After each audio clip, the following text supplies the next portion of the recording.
Olá, meus queridos irmãos, tudo bem? Eu sou Marcos Sevinski e hoje eu vou comentar sobre maldição hereditária. Bom, muitos irmãos hoje acreditam e muitas pessoas pregam que ainda existe maldição hereditária e que se meus pais pecaram e foram amaldiçoados, eu hoje vivo sob a maldição.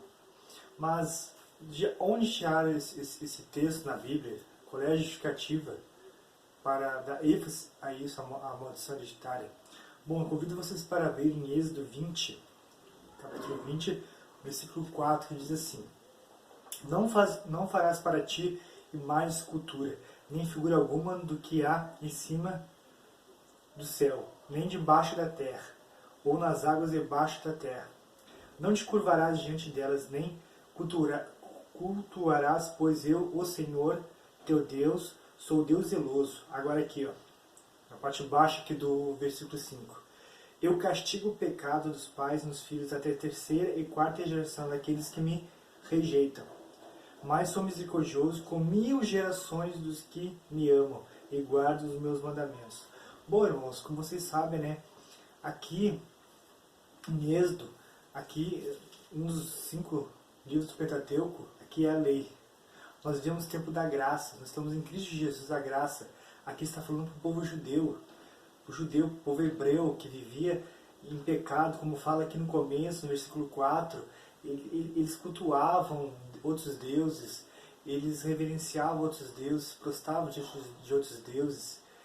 Em consequência a isso, né, como seus pais pecavam, cultuavam outros deuses, os filhos herdavam isso de seus pais no sentido de ainda cultuarem a outros deuses. Então Deus está falando a respeito disso. Não para hoje nós vivemos o tempo da graça. Como fala aqui, né, irmãos, em Romanos 10, né, o versículo 4 diz assim: Pois Cristo é o fim da lei para a justificação de todo aquele que crê. Então Jesus é o fim da lei. Nós vivemos o tempo da graça, nós temos que parar de pegar e usar versículos e capítulos do Velho Testamento para justificar o Novo, ou para fazer lei.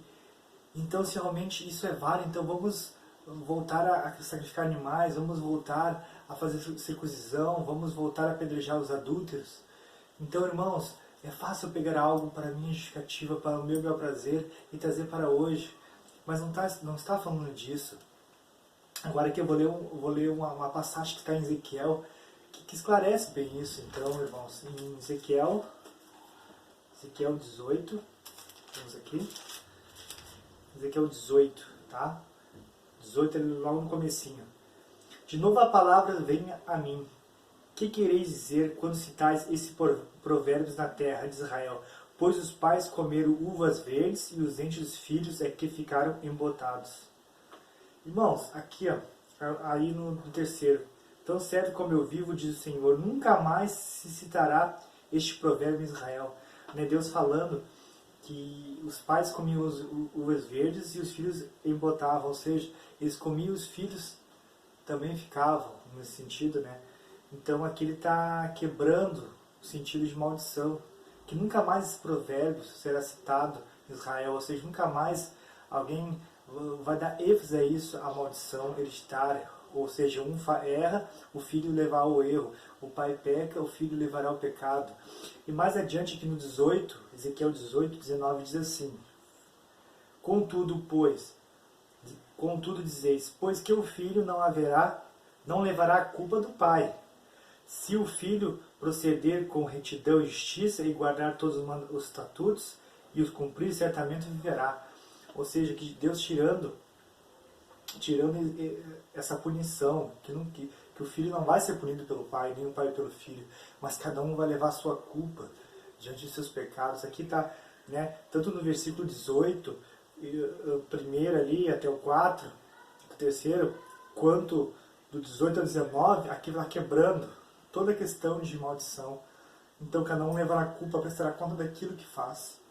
Mais adiante, aqui em Ezequiel 18 e 30 diz assim: Portanto, diz o Senhor, eu vos julgarei cada um conforme os seus caminhos. Ó casa de Israel, vinde converter-vos de todas as vossas transgressões, para que a maldade de vós leve à perdição. Né? Aqui ele está falando que o Senhor julgará cada um conforme os seus caminhos. Então aqui quebra todo o jugo, toda a escravidão da maldição hereditária. Cada um vai pagar conforme aquilo que fez. Em João 9, né, o texto fala ali a respeito de um cego que está na beira do caminho. E seus discípulos chegaram e perguntaram: Mestre, o que ele fez? Ele pecou, os seus pais pecaram, por que ele é cego? Jesus falou: nem ele, nem os seus pais. Mas isso foi tudo, é tudo para a glória de Deus, para que seja manifeste a glória de Deus. Então é mais uma prova real que não foi nem os pais nem ele, mas algo que acontece simplesmente pela glória de Deus, quebrando também a situação de maldição hereditária, porque o povo judeu, né, e muitos seguidores de Jesus ainda tinham aquela visão, viviam na tradição judaica. E Jesus é a graça, então eles tinham essa dúvida, achando que tinha a ver com a questão da maldição, mas Jesus quebra toda a maldição, toda aquela dúvida deles e fala que não foi eles nem os seus pais, mas tem coisas que são feitas para a glória de Deus. Então é isso, meus irmãos.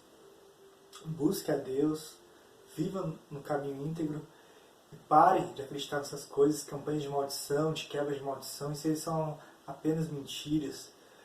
Você vai ser justificado ou vai ser condenado pelo que tu fizer, ou se arrepender, ou aquilo que tu fizer de errado. Ninguém leva a culpa de ninguém, a salvação individual. Se realmente existisse maldição hereditária, então Deus seria um Deus injusto. Ou seja, Ele não leva em consideração o livre-arbítrio, o caminho que tu vai seguir. Ele te pune pelos teus pais. Não faz sentido isso. Desvincule o tempo da lei, você vive no tempo da graça, o tempo de Jesus. Siga-o, queira o conhecer.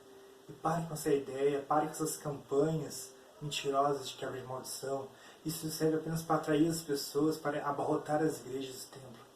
Jesus te ama. Ele tem o melhor para você, descanse nele.